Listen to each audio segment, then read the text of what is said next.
Bonsoir à tous, bienvenue dans À votre avis, je suis ravie de vous retrouver. Elle progresse dangereusement, la grippe aviaire, obligeant nos éleveurs à confiner leurs volailles. Le virus est particulièrement virulent. L'année dernière, 22 millions de poulets et canards ont dû être abattus. Dans notre région, c'est le département du Loiret qui est le plus touché. Plusieurs cas ont été recensés dernièrement près d'Orléans ou encore Sepois. Et un nouveau cas a encore été confirmé aujourd'hui, cette fois en Eure-et-Loir. Nos éleveurs se sentent parfois démunis. Grippe aviaire, comment y faire face? Nos deux invités nous donnent leur avis, on les retrouve.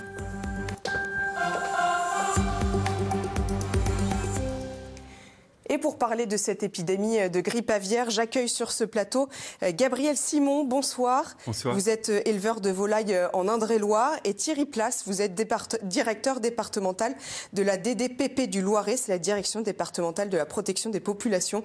D'abord, pour bien comprendre, qu'est-ce que c'est que la grippe aviaire et quels animaux ça touche? Donc la grippe aviaire, comme son nom l'indique, c'est une maladie qui touche les volailles. Toutes les volailles peuvent être touchées. Vous avez cité les poules, les canards, mais on peut avoir les oies, on peut avoir les busards, les aigles. Donc c'est un spectre très très large. Et d'une année sur l'autre, le virus touche plus ou moins fortement des espèces déterminées. L'année dernière a beaucoup touché les canards. Cette année, c'est beaucoup plus les poulets et les dindes, par exemple. Parfois des mammifères. Dans certaines situations très exceptionnelles, c'est arrivé toujours avec des animaux qui étaient en contact étroit avec des élevages qui s'étaient effectivement contaminés. Gabriel Simon, un animal malade, est-ce qu'il peut se retrouver dans notre assiette? Ça, c'est quand même important de le savoir. Alors aujourd'hui, non, parce que, pas chez moi, non, parce qu'on est quand même surveillé et puis contrôlé par la DDPP d'Indre-et-Loire. Donc à partir du moment où un animal est malade, en fait, on le voit, ça se voit visuellement, puis on prévient directement les services vétérinaires qui interviennent directement sur notre élevage. Comment ça se voit qu'un animal est malade? Alors moi personnellement, ça m'est encore jamais arrivé sur mon élevage, mais ce que j'ai entendu parler, c'est que l'animal ne se nourrit plus, l'animal maigrit, et puis c'est une mort en fait qui est virulente. C'est ça les symptômes? Alors, il y a plusieurs symptômes, mais pour vous donner un exemple, sur l'un des cas qu'on a eu dans le Loiret, un bâtiment de 2200 dindes, le vétérinaire, lorsqu'il nous a appelés vers 16 h, il y avait 150 morts. Quand nous sommes intervenus le lendemain à midi, il y en avait 1200. Donc une mortalité très rapide, très brutale et vraiment aiguë. Et est-ce que vous confirmez qu'on ne peut pas retrouver des animaux malades dans notre assiette? Non, ça c'est pas possible, parce que de toute façon les animaux ils sont abattus dans des abattoirs agréés, contrôlés par les services de l'État, et même au cas très improbable où un animal arriverait malade, il serait immédiatement détecté par les services d'inspection vétérinaire ou par l'abatteur. Donc c'est pas possible. Et nous on serait malade si par hasard ça peut arriver? Non, c'est un virus qui n'est pas transmissible à l'homme par l'alimentation. Donc c'est un virus qui est détruit notamment par les températures. Donc il n'y a pas de risque sanitaire. Gabriel Simon, est-ce que vous pouvez nous parler un peu de votre élevage? Vous avez combien d'animaux chez vous? Quels sont les animaux qui sont dans votre élevage? Alors nous, on a 4500 volailles, donc on est considéré comme un petit élevage, donc au règlement sanitaire départemental. Et nous, en fait, on a... alors c'est un peu problématique parce qu'on a aussi bien des poulets que des canards, des oies, des cailles, tout ça, mais séparé dans des parcs. C'est quand même... voilà, on a des normes de biosécurité respectées, tout n'est pas mélangé, évidemment. Tous les animaux sont séparés par les âges. Et donc le fait d'avoir des canards et des oies présents sur l'élevage, on est beaucoup plus vigilant par rapport au virus. Ça vous inquiète, cette épidémie de grippe aviaire? Ouais, clairement, oui, parce qu'en fait, tous les matins, je me réveille et je me dis, j'espère qu'il n'y a pas un oiseau ou même un camion, un chauffeur d'aliments qui peut transmettre, parce qu'en fait, les voies de transmission, elles sont multiples. On va voir que c'est un virus qui est très contagieux, mais d'abord, je voudrais qu'on regarde ces chiffres. Dans le Loiret, 5 foyers épidémiques de grippe aviaire ont été recensés chez des professionnels mais aussi des particuliers depuis le mois d'octobre. Environ 30 000 volailles ont dû être abattues et en 2022, sur tout le territoire, je vous le disais, plus de 22 millions millions d'animaux ont subi le même sort. Afin de gérer la crise, Thierry Place, depuis quand la grippe aviaire est présente dans notre région ? Alors la grippe aviaire, elle est présente dans la région depuis 3 ans environ. Hein. Nous, on a eu en 2021 et 2020 et 2021 des cas, mais vraiment très sporadiques dans des basses-cours. Et c'est vrai que c'est la première année où on a des cas avec une telle importance, et notamment des cas en élevage, puisque comme vous l'avez signalé, on en a eu 5, dont 3 dans des grosses exploitations, hein, la plus grosse étant une exploitation de 20 000 poulets. Donc quand même une exploitation conséquente avec des mesures de biosécurité importantes. Hein. Donc c'est ce que vient de signaler l'éleveur de l'Indre-et-Loire, c'est-à-dire que Gabriel Simon. Même les élevages les plus précautionneux ne sont pas à l'abri de la contamination par ce virus. Donc vous commenciez à le dire, hein, c'est un virus qui est très contagieux. On devient paranoïaque quand on est éleveur. Comment il se transmet d'abord ce virus ? Eh ben, ça peut être par la voie, par l'humain en fait, hein, par l'homme. Ça peut être par les roues des véhicules. Ça peut être par du matériel acheté, du matériel qui est amené sur l'exploitation, des mangeoires, des abreuvoirs. C'est-à-dire que quelqu'un vient chez vous et a le virus des germes présents sur ses roues, peut le transmettre à vos animaux, c'est ce que vous êtes en train de nous dire ? Oui, exactement. Ouais. Donc nous, on a mis tout en place en fait pour que personne ne rentre sur l'exploitation. Donc tous les silos, en fait, on a déplacé tous les silos d'aliments et on les a mis le plus proche de la voie publique. Et comme ça, tout livreur en fait reste sur la voie publique, sans rentrer sur ma zone d'élevage. Et en fait, on devient parano parce qu'en fait, on désinfecte tout. J'ai une facture de désinfectant. Avec le Covid, c'est la même chose. On achète du désinfectant, plein de désinfectants pour être sûr, en fait, parce qu'on n'a pas envie d'avoir mais on n'est pas à l'abri, en fait, même en désinfectant tout, on n'est pas à l'abri de ne pas avoir le virus. Vous l'avez dit, c'est présent dans le Loiret, mais c'est présent dans d'autres départements. Hein. Encore un cas aujourd'hui a été confirmé en Eure-et-Loire. Ça touche tout le monde ? Oui, ça touche tous les départements. Il faut savoir qu'aujourd'hui, quand même 80% à peu près des cas déclarés en France ont été déclarés en Bretagne et Pays de Loire. Mais ça n'empêche pas que beaucoup de départements sont touchés et que même si on extrapole au niveau européen, on a 32 pays européens aujourd'hui qui sont touchés et l'Estonie, par exemple, vient de déclarer son premier cas. Et je rajoute à ce qu'a dit Monsieur Simon, aussi l'une des voies de contamination très fréquentes, c'est justement par les animaux sauvages, d'où la nécessité pour les éleveurs de mettre leur volaille à l'abri. Alors, avant d'aller plus loin, je voudrais qu'on regarde ce reportage. Hein. Des mouettes rieuses contaminées ont été retrouvées mortes dans le Loiret, mais aussi en Eure-et-Loire en janvier, au bord de 2 étangs différents. La préfecture avait alors placé l'ensemble du département sous contrôle temporaire. Reportage de Corentin Ledréan et Lajimia Watteau. Vingtaine de kilomètres de Chartres, cet étang est dans la famille de Chantal Souchet depuis plusieurs générations. L'Office de la biodiversité est venu constater qu'il y avait des oiseaux morts, des mouettes rieuses, mortes sur un ponton et tout autour de l'étang. Les résultats d'analyse ont révélé qu'elles étaient porteuses de la grippe aviaire. En tout, 150 cadavres visibles sur cette photo ont été découverts. Depuis, l'étang de Chantal Souchet s'est vidé de sa faune.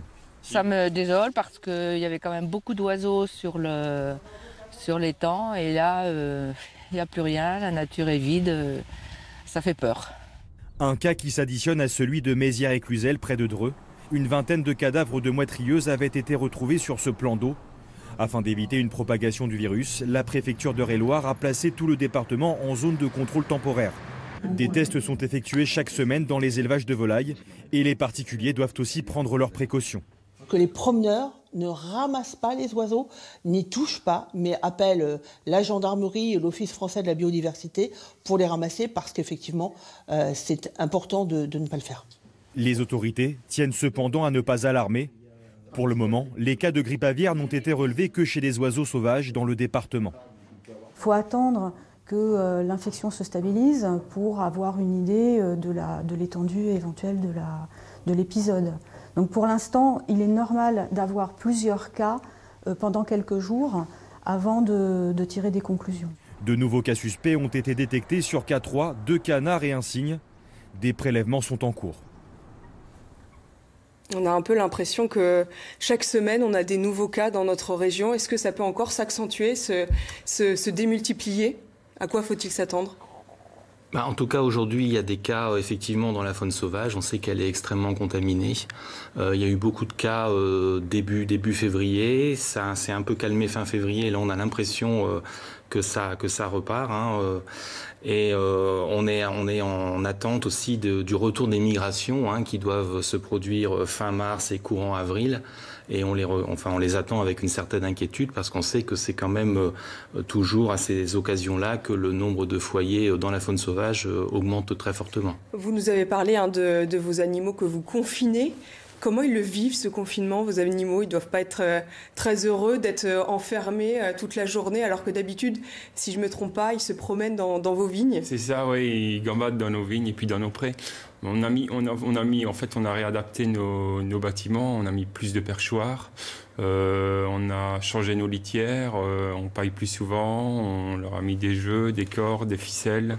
Alors fatalement, on fait pas forcément le métier qu'on aimerait faire parce que ça fait plusieurs années que ça dure et c'est souvent 6-7 mois dans l'année. C'est ça, ça dure combien de temps ces périodes de contamination? C'est toute l'année qu'on peut s'inquiéter de la grippe aviaire ou il y a des périodes d'accalmie? Non, sur les années précédentes, ça s'était toujours calmé à la fin du printemps et pendant l'été pour redémarrer plutôt vers les mois d'octobre-novembre. C'est vrai que cette année, ça a démarré beaucoup plus tôt. Ça démarrait dès le mois d'août dans certains départements français.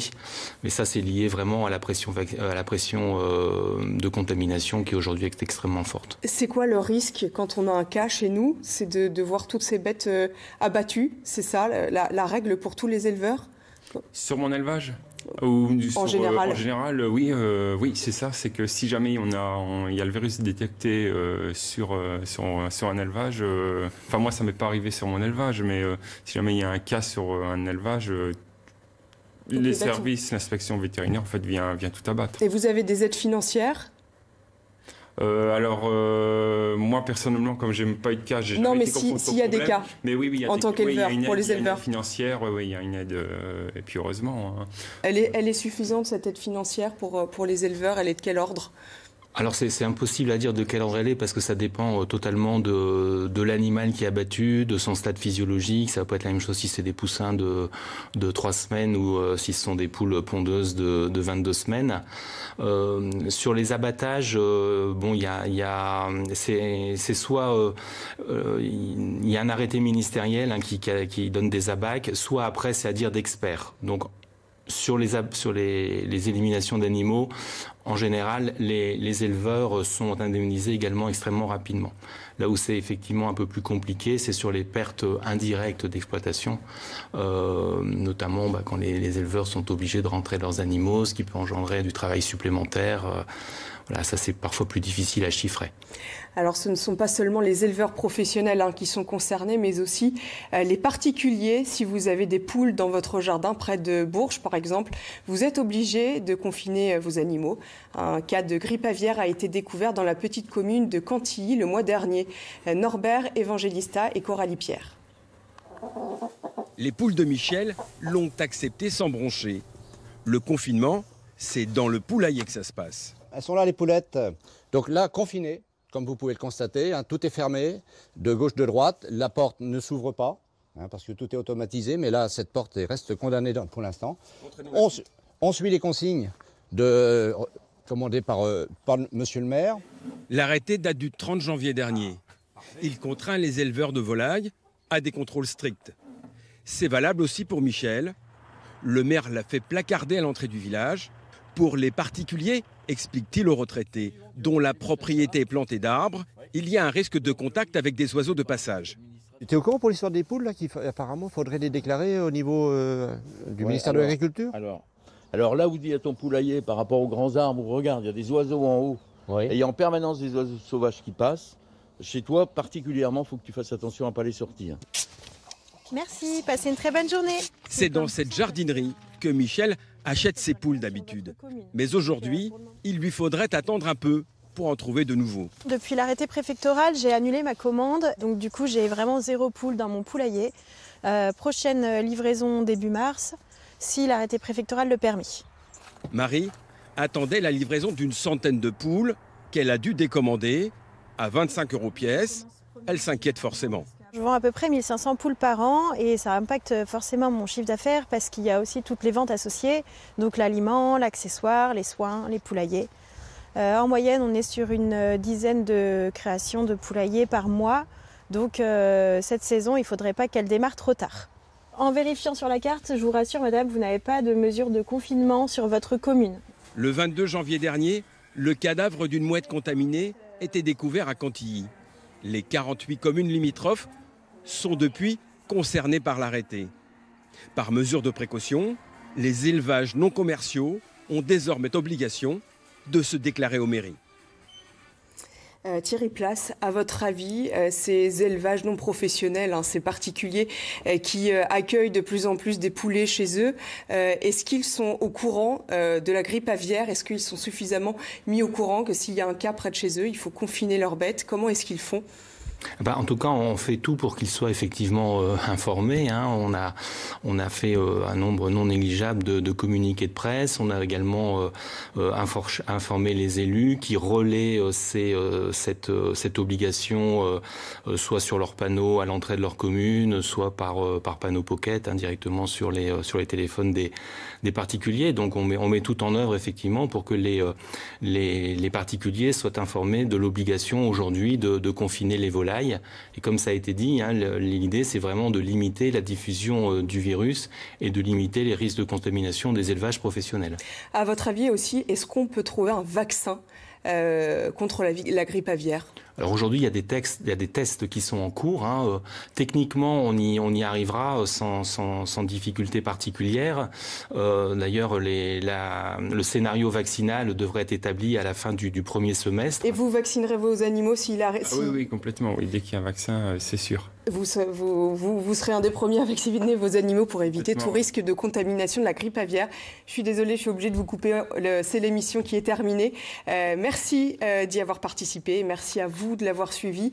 On se retrouve demain pour débattre des Jeux Olympiques. Nous serons à 500 jours du coup d'envoi. Et vous le savez, Châteauroux accueille l'une des épreuves, l'épreuve de tir.